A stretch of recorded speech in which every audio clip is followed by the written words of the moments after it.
غزوہ خندق کا، غزوہ احزاب کا۔ اللہ کے رسول صلی اللہ علیہ وآلہ وسلم خندق کی کھدائی میں مصروف ہیں، کافی دن ہو گئے، تو بھوک کی وجہ سے اللہ کے رسول نے اپنے پیٹ کے اوپر 2 پتھروں کو باندھ دیا، 2 پتھر باندھے ہوئے ہیں۔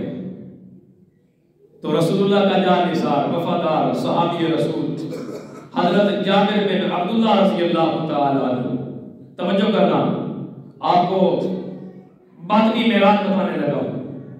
حضرت جابر بن عبداللہ رضی اللہ تعالی عنہ رسول اللہ کا صحابی، اس نے دیکھا اللہ کے رسول صلی اللہ علیہ وآلہ وسلم بھوک کی حالت میں ہیں اور پیٹ کے اوپر پتھر باندھے ہوئے ہیں۔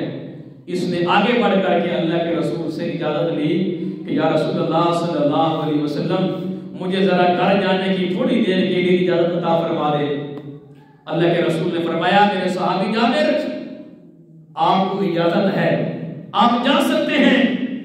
حضرت جابر بن عبداللہ رضی اللہ تعالی عنہ نے خدا کو چھوڑا، خندق کو چھوڑا، گھر کی طرف بڑھتا ہے۔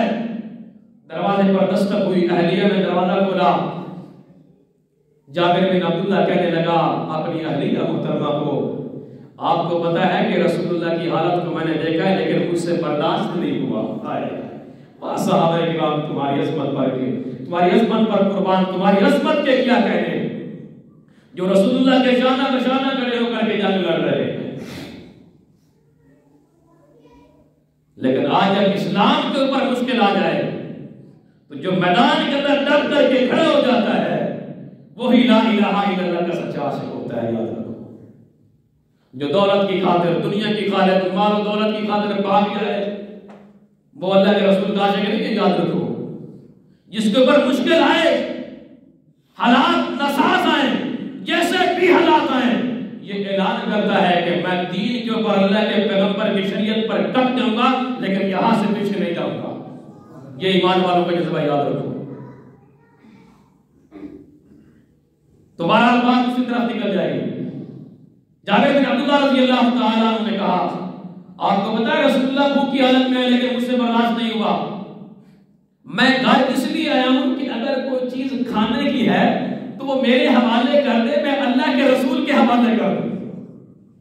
تو جابر بن عبداللہ کی اہلیہ کہنے لگی اور تو گھر میں کچھ نہیں ہے، یہ ایک بکری کا بچہ ہے اور 2.5 کلو جو کا آٹا ہے۔ جابر بن عبداللہ کہنے لگے فَذَبَحْتُهَا وَطَحَنَتْ، میں نے بکری کے بچے کو ذبح کیا اور میری اہلیہ نے جلدی سے آٹا گوندھا اور ہانڈی کو چولہے کے اوپر رکھ دیا۔ کہا جابر جاؤ اللہ کے رسول کو بلا کر کے لاؤ، لیکن یہ یاد رکھنا مجھے اللہ کے پیغمبر کے سامنے شرمندہ نہ کرنا۔ آپ کو پتا ہے یہ چند سیر گوشت ہے اور یہ 2.5 کلو آٹا ہے، یہ سارے صحابہ کو نہیں جائے گا، صرف چند صحابہ کو لے آنا جن کو یہ کھانا پورا آ جائے، اور اللہ کے رسول جب آئے تو پھر دعا دیتے ہوئے آئے۔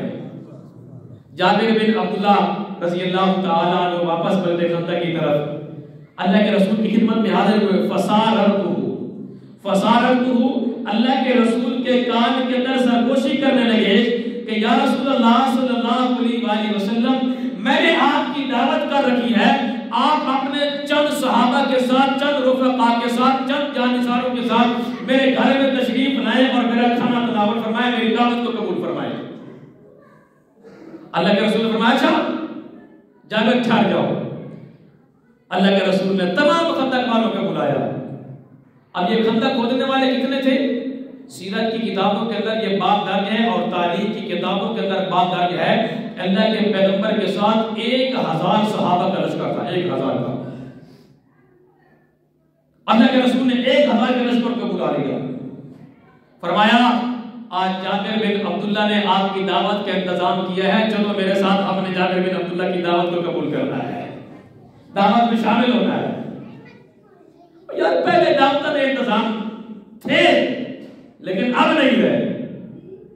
اب تو کوئی مہمان آئے نا تو پھر ہمیں پتہ نہیں اندر سے جو محسوس ہوتا ہے وہ تو ہم خود ہی جانتے ہیں۔ اللہ میری اور آپ کی حفاظت فرمائے، آمین کو طرف۔ اللہ کے رسول نے فرمایا کہ دعوت کے انتظام ہوا ہے، ہم نے جانا ہے۔ 1000 کا لشکر پیغمبر کے ساتھ روانہ ہو پڑا۔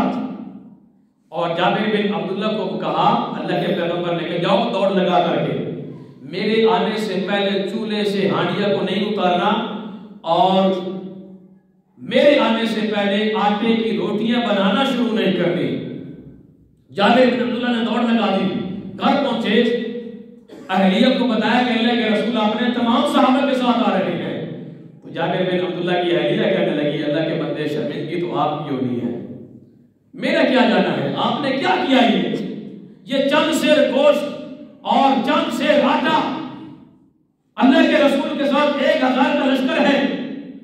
تو جابر بن عبداللہ کہنے لگے میں نے اللہ کے رسول کو گزارش کی تھی، یہ تو اللہ کے رسول کا ہی فیصلہ تھا، میں کیا کر سکتا تھا۔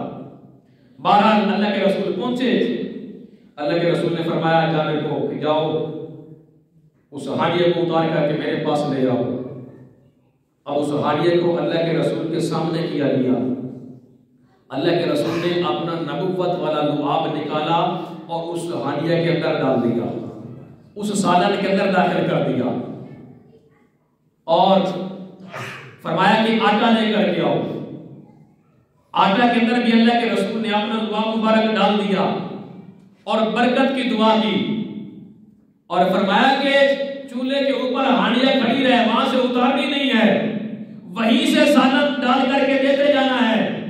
اور جابر اپنی اہلیہ کو کہو کہ اپنے ساتھ روٹیاں پکانے والی ہیں، کوئی اور عورتیں بلا لے، اکیلی یہ روٹیاں نہیں پکا سکے گی۔